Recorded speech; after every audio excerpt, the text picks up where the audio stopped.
Hi children, എല്ലാവർക്കും മലയാളം ക്ലാസ്സിലേക്ക് സ്വാഗതം.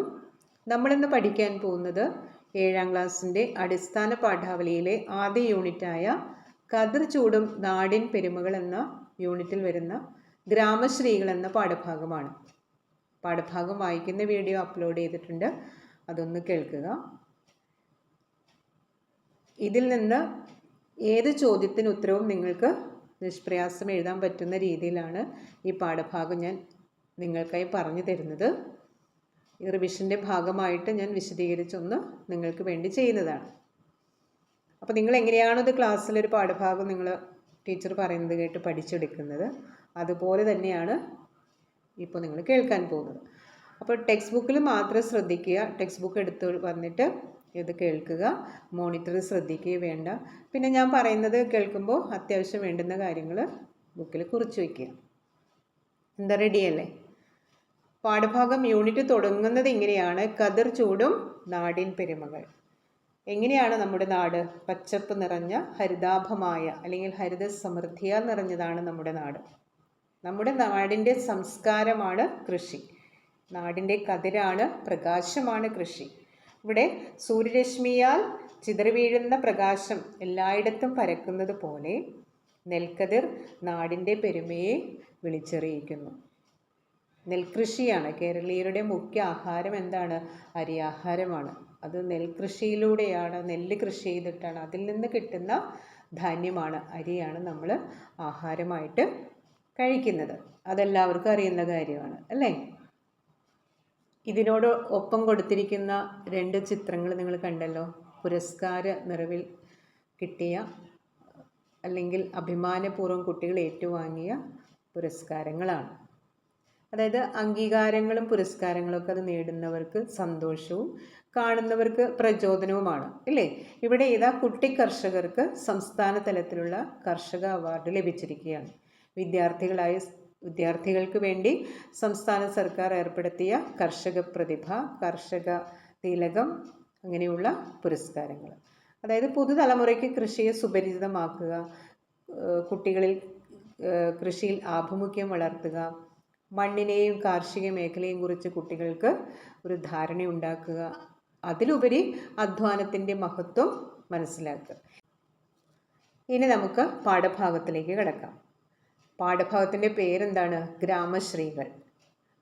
അതായത് കേരളത്തിൻ്റെ ഗ്രാമീണ ഭംഗിയും ഗ്രാമത്തിൻ്റെ നന്മയും നൽകിയ ഊർജം ഉൾക്കൊണ്ടുകൊണ്ട് പ്രകൃതിയും മനുഷ്യനും എന്താണ്, ഗ്രാമജീവിതവും സാധാരണക്കാരുടെ അനുഭവങ്ങളും പ്രമേയമാക്കിക്കൊണ്ട് കടത്തനാട്ട് മാധവിയമ്മ രചിച്ച കവിതയാണ് ഗ്രാമശ്രീകൾ. ഗ്രാമശ്രീകൾ എന്നുള്ളതൊരു കവിതാ സമാഹാരമാണ്, അതിൽ വരുന്നൊരു കൃതിയാണ്, ഒരു കവിതയാണ് ഗ്രാമശ്രീകൾ. അതിൽ മറ്റനേകം കവിതകളും ഈ ഗ്രാമശ്രീകൾ എന്ന കവിതാ സമാഹാരത്തിൽ ഉൾപ്പെടുന്നുണ്ട്. കവയിത്രി എന്താണ് ഇവിടെ പറയുന്നത്? ഗ്രാമ സൗന്ദര്യത്തെക്കുറിച്ച് എത്ര പറഞ്ഞാലും കവിക്ക് മതിയായിട്ടില്ല. ഈ കവിതയിൽ കൃഷിപ്പണി ചെയ്യുന്ന സ്ത്രീകളുടെ അധ്വാനത്തെയാണ് കവയിത്രി ആദരിച്ചുകൊണ്ട് ഇത്തരം ഒരു കവിത എഴുതിയിട്ടുള്ളത്. അവരെ ഗ്രാമശ്രീകളായി, ഗ്രാമത്തിൻ്റെ ഐശ്വര്യമായിട്ട് വാഴ്ത്തുകയാണ്. അതായത് ഈ കർഷക സ്ത്രീകൾ വളരെ ആത്മാർത്ഥതയോടെ സന്തോഷത്തോടെ പാടത്ത് പണി ചെയ്യുകയാണ്. പാടവരമ്പത്ത് അത് കണ്ടു നിൽക്കുന്ന കവയിത്രിയുടെ മനോഗതമാണ്, അവരുടെ ചിന്തയാണ്, അല്ലെങ്കിൽ അവർ ചിന്തിക്കുന്ന രീതിയിലാണ് ഈ കവിത എഴുതിയിരിക്കുന്നത്. അപ്പോൾ നമുക്ക് പാഠഭാഗത്തിലേക്ക് പോകാം. പാഠത്തിൻ്റെ പേര് ഗ്രാമശ്രീകൾ. നാണിച്ചു പോകുന്നു നീളൻ കുടചൂടി ഞാനീ വരമ്പിൻ കൊതുമ്പിൽ നിൽക്കേ, ഏതൊരു വിശ്വവിദ്യാലയത്തിങ്കലൻ സോദരിമാരെ പഠിച്ചു നിങ്ങൾ, കൈവശമാക്കുവാൻ ഈ കലാവൈഭവം ഏതൊരധ്യാപകൻ കൂട്ടുനിന്നു. ഈ വരികളിലൂടെ കവയിത്രി എന്താ പറയുന്നത്? സ്ത്രീകൾ പാടത്ത് പണിയെടുക്കുകയാണ്, ജോലി ചെയ്യുകയാണ്. അവർ അധ്വാനിക്കുമ്പോൾ യാതൊരു ജോലിയും ചെയ്യാതെ നീളൻ കുടയും ചൂടിക്കൊണ്ട് ഞാൻ ഈ വരമ്പിൻ്റെ കൊതുമ്പിൽ അരികത്ത് നിൽക്കുകയാണ്. ഇത് കണ്ടിട്ട് കവയിത്രിക്ക് എന്ത് തോന്നുന്നു എന്നാണ് പറയുന്നത്? ഏതൊരു വിശ്വവിദ്യാലയത്തിങ്കലൻ സോദരിമാരെ പഠിച്ചു നിങ്ങൾ. 2 ചോദ്യങ്ങളാണ് അവരോട് ചോദിക്കാൻ കവയിത്രിയുടെ മനസ്സിൽ ഉയർന്നു വരുന്നത്. നിങ്ങൾ ഏത് വിദ്യാലയത്തിലാണ്, ഏത് വിശ്വവിദ്യാലയം എന്ന് പറഞ്ഞാൽ വിശ്വമാകുന്ന, ലോകമാകുന്ന വിദ്യാലയത്തിൽ, അങ്ങനെ ഏത് വിദ്യാലയത്തിലാണ് നിങ്ങൾ പഠിച്ചത്? അതായത് എന്താണ് പഠിച്ചത്?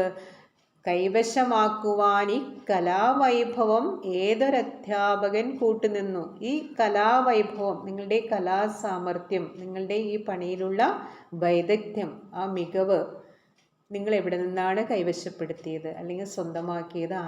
എങ്ങനെയാണ്? അതിന് ആരാണ് നിങ്ങളെ പഠിപ്പിച്ചത്? ഏതൊരധ്യാപകനാണ് ഈ കലാവൈഭവം, ഈ കലാസാമർഥ്യം നിങ്ങളെ പഠിപ്പിച്ചത്? നാണിച്ചു പോകുന്നു നീളൻ കുടചൂടി ഞാനീ വരമ്പിൻ കുതുമ്പിൽ നിൽക്കെ ഏതൊരു വിശ്വവിദ്യാലയത്തിങ്കലൻ സോദരിമാരെ പഠിച്ചു നിങ്ങൾ. കൈവശമാക്കുവാൻ ഈ കലാവൈഭവം ഏതൊരധ്യാപകൻ കൂട്ടുനിന്നു. അത്രയും മനസ്സിലായല്ലോ. കന്നി നെൽക്കണ്ടം ഉഴുതുമറിക്കുന്നു മണ്ണിൻ പുതുമണം പൊങ്ങിടുന്നു ഉണ്ണിക്കതിരോന്റെ പൊന്നുകപ്പാടേറ്റു വിണ്ണിൻ വിളിപ്പാടും ചോന്നിതല്ലോ.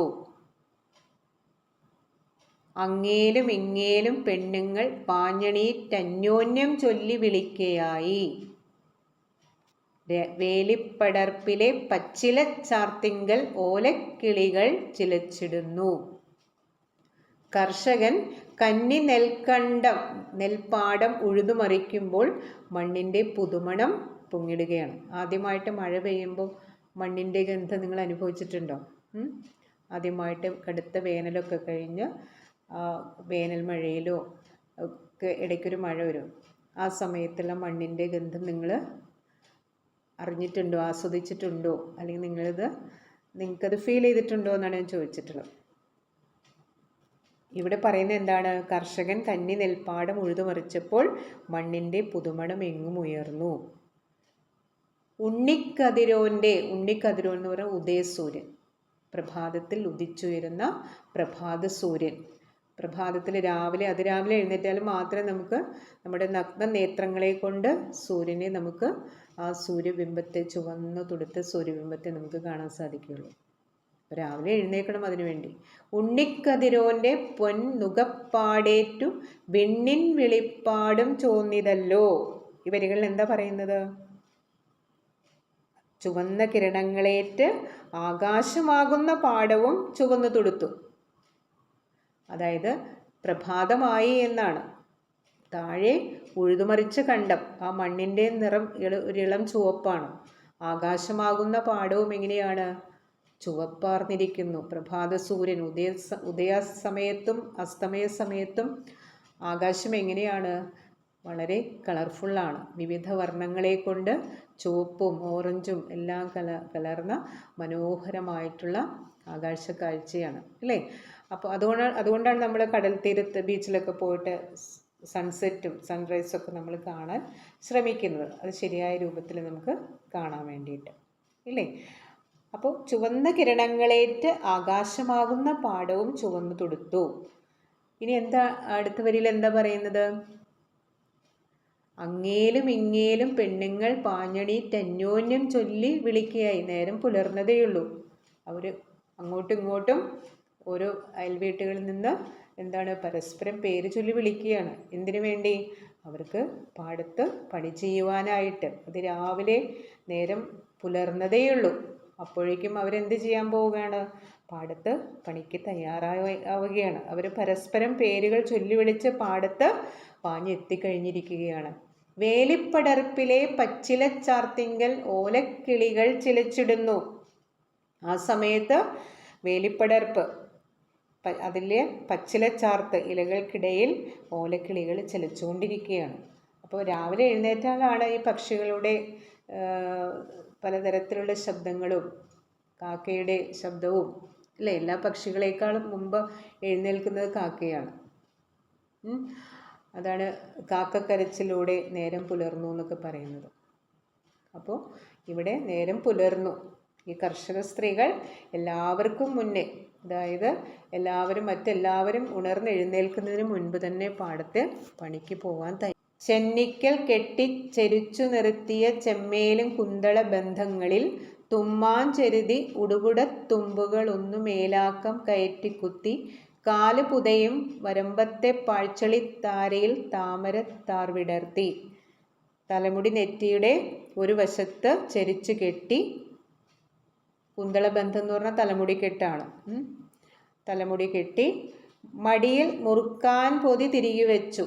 തുമ്മാൻ ചെരുതി എന്ന് പറഞ്ഞാൽ വെറ്റില മുറുക്കാനുള്ള സാധനങ്ങളൊക്കെ എങ്ങനെ വെച്ചിരിക്കുന്നു? തിരികെ വെച്ചിരിക്കുകയാണ് മടിയിൽ. ഉടുകുടത്തുമ്പുകളൊന്നു മേലാക്കം കയറ്റി കുത്തി. ഉടുത്തിരിക്കുന്ന പുടവയുടെ തുമ്പൽപ്പം മേലാക്കം മേലോട്ട് ഉയർത്തി കുത്തി. പാടവരമ്പത്തെ പാഴ്ചളിത്താരയിൽ താമരത്താർ വിടർത്തി. എങ്ങനെയുള്ള പാടവരമ്പാണ്? കാല് പുതയും വരമ്പത്തെ പാഴ്ചളിത്താരയിൽ താമരത്താർ വിടർത്തി. അവരെങ്ങനെയാണ്? പാടവരമ്പത്ത് ചെളിയിൽ അവർ ഐശ്വര്യത്തിൻ്റെ താമരപ്പൂക്കൾ വിരിയിക്കുകയാണ്. എങ്ങനെയാണ് താമരപ്പൂ എങ്ങനെയാണ്? ചെളിയിലാണ്. താമരയുടെ തണ്ട് എവിടെയാണ്? ചെളിയിലാണ് പൂഴ്ന്നു കിടക്കുന്നത് അല്ലേ? അതിൻ്റെ വേരുകൾ, റൂട്ട്, അതിൽ നിന്നാണ് മനോഹരമായ താമരപ്പൂവായിട്ട് അതിങ്ങനെ നമ്മളെയൊക്കെ മനം മയക്കുന്നൊരു കാഴ്ചയായിട്ട് ഭംഗിയായി താമരപ്പൂ നിൽക്കുന്നത്. അതേപോലെ ഇവർ എന്താണ്? ചെളിയിൽ നിന്ന് ഐശ്വര്യത്തിൻ്റെ താമരപ്പൂക്കൾ ഉണ്ടാക്കുകയാണ്. എന്തിനു വേണ്ടി? ഐശ്വര്യത്തിന് വേണ്ടി അധ്വാനിക്കുന്നവരാണ്. അവരാണ് ഈ മഞ്ഞിനെയും മഴയെയും വെയിലിനെയും ഒക്കെ അവഗണിച്ച് അവർ പ്രകൃതിയുമായിട്ട് അനുദിനം പോരാടി അധ്വാനിച്ച് നമുക്ക് സമയാസമയത്തൊക്കെ ആഹാരം കഴിക്കണ്ടേ? അതൊക്കെ അവരാണ് അധ്വാനിച്ചുണ്ടാക്കുന്നത്. അവരാണ് ഈ ഐശ്വര്യത്തിൻ്റെ താമരപ്പൂക്കൾ വിരിയിക്കുന്നത്. അതായത് ആ പാടത്ത് ഐശ്വര്യം എന്ന് പറയുന്നത് എന്താണ്? നെല്ലാണ് അല്ലേ? നെൽക്കതിർ വിളയിക്കാൻ, പൊന്നിൻ കതിർ വിളയിക്കാനുള്ള കഷ്ടപ്പാടിലാണ്, അധ്വാനത്തിലാണ് ആ കർഷക പെണ്ണുങ്ങൾ. മന്ദമുണർന്നു ദിഗന്ധങ്ങൾ നേരിയ മഞ്ഞുപോൽ പൂമഴയൊന്നു പാറി പച്ചിലക്കൂട്ടവും പാടവും മാടവും ചക്രവാളാന്തവും എങ്ങുമെങ്ങും ഒന്നു കുളിർന്നു നനഞ്ഞു. ഹാ എന്തൊരു സുന്ദരാലേഖ്യം നീ കേരളമേ.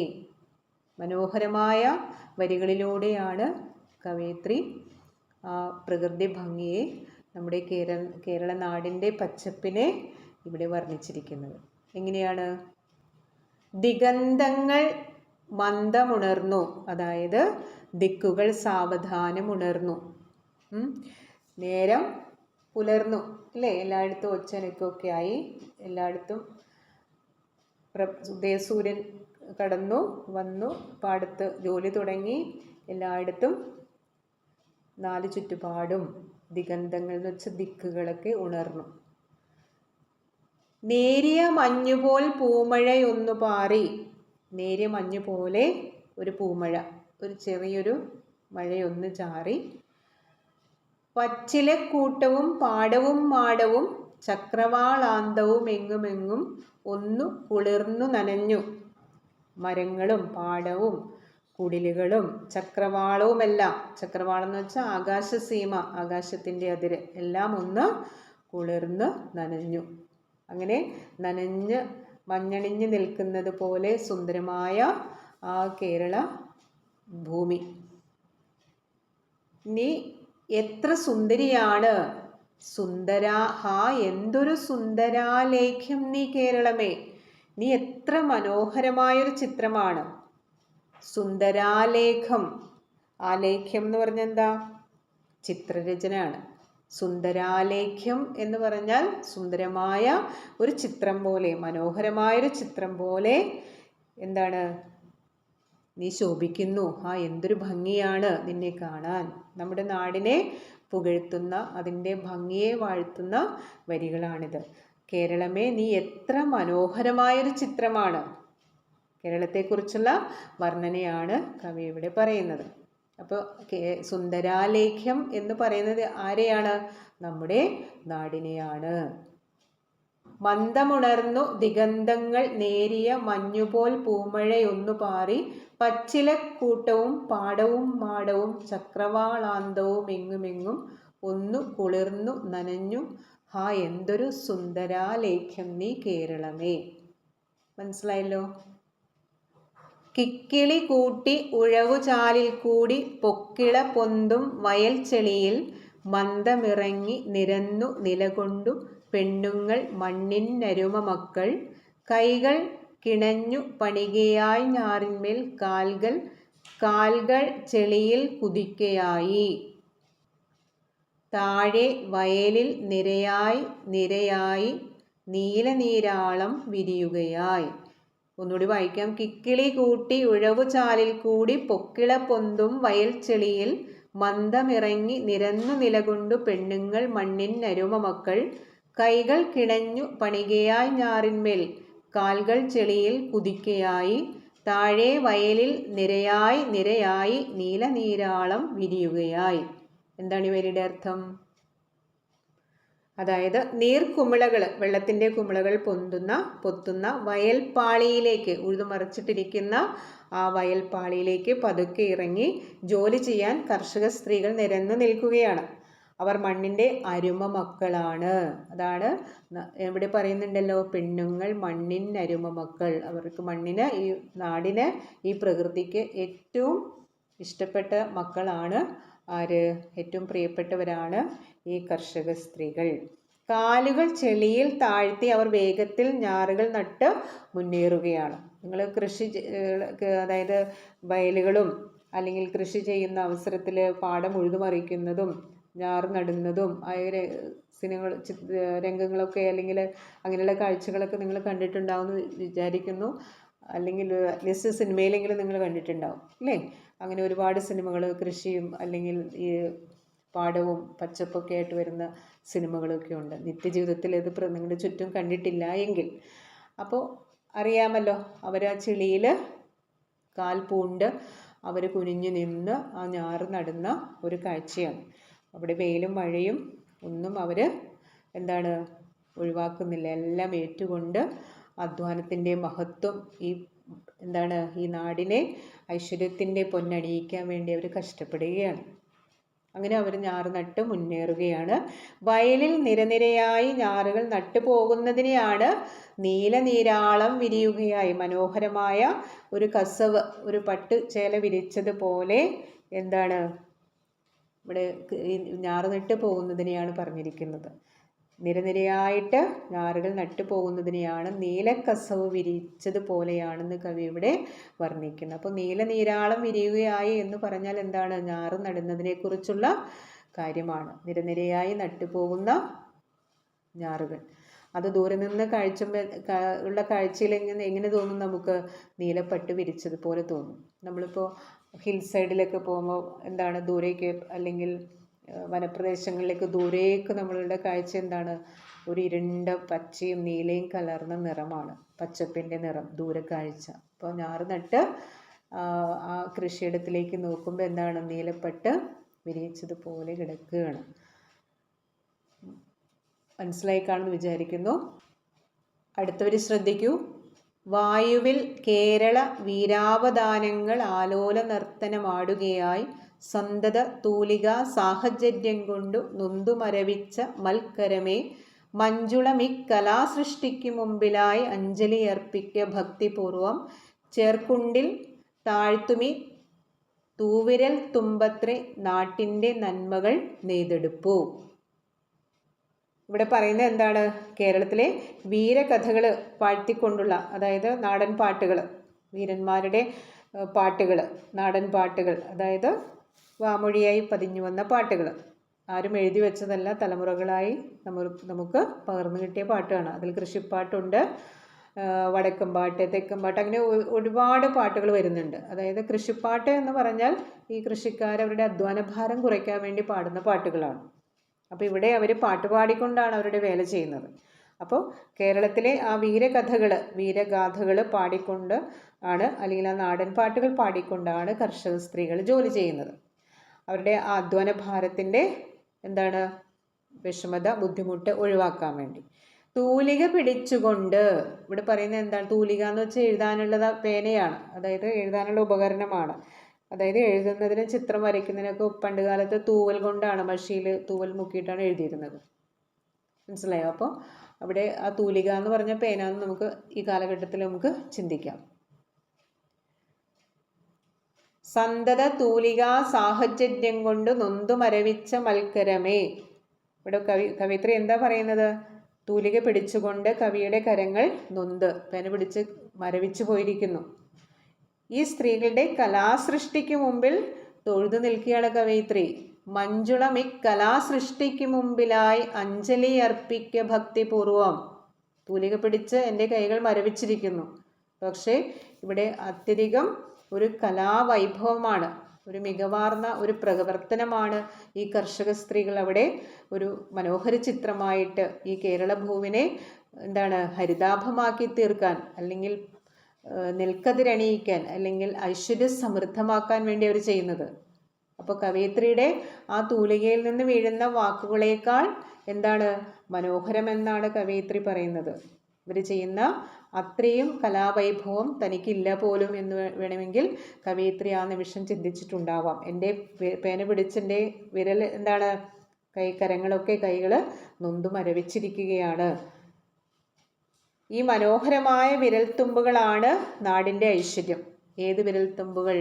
ഈ കർഷക സ്ത്രീകളുടെ. ഈ ചെളിയിൽ പൂണ്ട് കാലുമായി നിന്ന് കുനിഞ്ഞ് അവരിങ്ങനെ ഞാറുകൾ ഓരോന്നായി അവിടെ അടുക്കായി നട്ടു പോകുന്നത് മനോഹരമായൊരു കാഴ്ചയാണ്.